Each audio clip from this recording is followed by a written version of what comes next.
welcome to my kitchen. Today we get to brew coffee.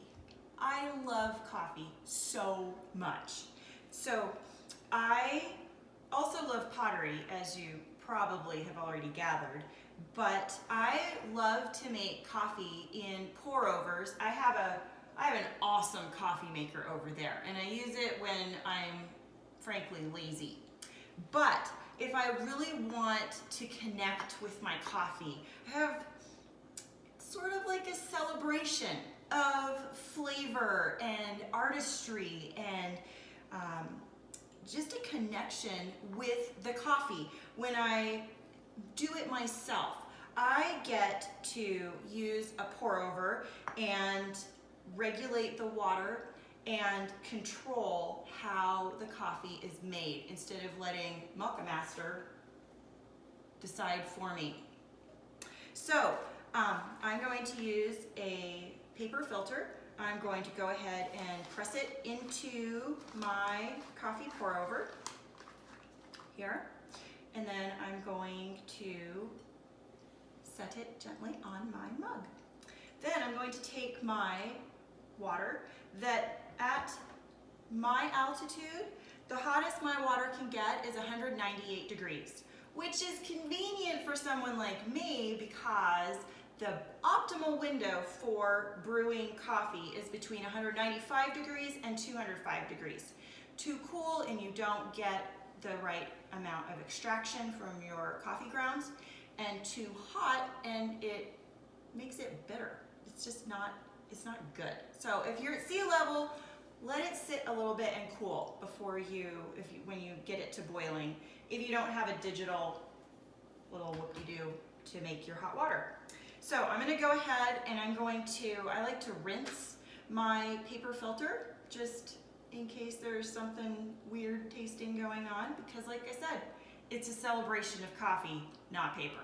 So I'm going to both rinse my paper filter and preheat both the coffee pour over and the vessel into which I'm brewing because I think it makes a more excellent cup of coffee.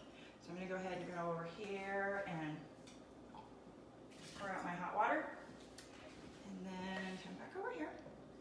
No, I probably did that in the wrong order, but because it's pottery, it will retain the heat and it's super awesome. So I'm going to because I'm making this video in the afternoon, I'm going to make a decaf cup of coffee. It's not sacrilege because I roast my own beans. They're really good. So decaf coffee, the proportions for a 12-ounce mug, that's what I'm aiming for. I'm gonna go ahead and do like 20 grams of coffee beans. If it were regular coffee, I would do between 14 and 15 grams of coffee for a 12-ounce beverage. Oh my gosh, I'm so awesome. It's exactly 20. Oh yeah, I already did that because I didn't want you to have to listen to it. So it's actually got 20 grams, not ounces, 20 grams of coffee. And to save your ears, I didn't put it in my Encore burr grinder, which if you really want excellent coffee, you want to go for a burr grinder. It gives you a more consistent grind of coffee. And if you have an Encore, I have found, so maybe you don't have to experiment as much, I have found that setting it at a 15 on the grind scale is just about perfect for my coffee preferences. So, scale, burr grinder, kettle with the gooseneck, because part of this almost ceremony of celebration of coffee is the control that you get to have with the timing. So I'm going to aim for my coffee for a 12-ounce cup to be about, from start to finish, about 3 minutes. I may or may not get there because I'm kind of an impatient person and I don't want you bored out of your mind, but I'm gonna go ahead and get started brewing this awesome coffee from Ethiopia. We're brewing Ethiopian single source decaf coffee. So I'm gonna go ahead and start the bloom. And I'm gonna go really slowly because that's how you get excellent extraction. See those cute little bubbles? You get nice saturation.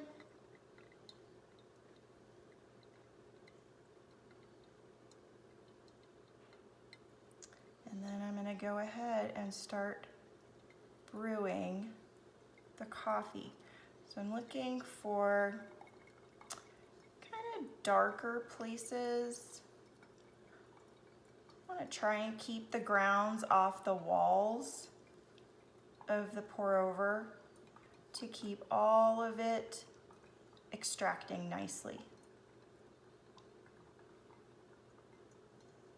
See, my Technivorm, even though it's an awesome coffee maker, it doesn't run around in spirals, making sure that all of the coffee is getting saturated evenly and making a beautiful cup of coffee.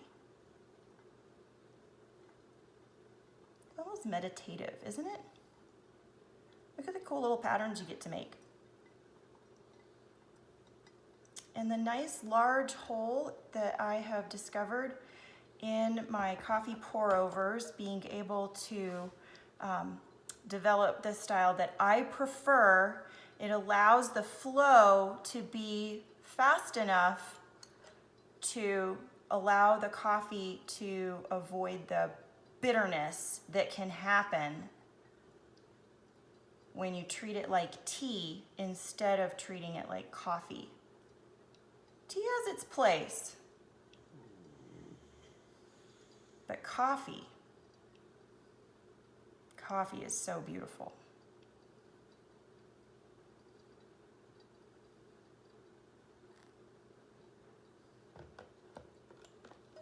So I have a tea kettle that allows me to keep the water at 198 degrees when I put it back on. So that's what I like to do. Make sure that my water is nice and hot, the right temperature. I'm gonna give a little peek. Oh, there we go. I will set my pour over here. And there is my 12-ounce cup of decaf coffee where I was connected with the process. I didn't let somebody else make it for me from start to finish, except for farming. There were some great people that farmed these excellent beans from Ethiopia, and then I got them from Sweet Maria's and roasted them myself, and then ground them, and you and I got to share the experience of brewing an excellent cup of coffee today. Thanks for joining me today in my kitchen. I'm gonna go ahead and use heavy whipping cream because why not? It's a celebration of coffee. And enjoy this cup of coffee. See you next time.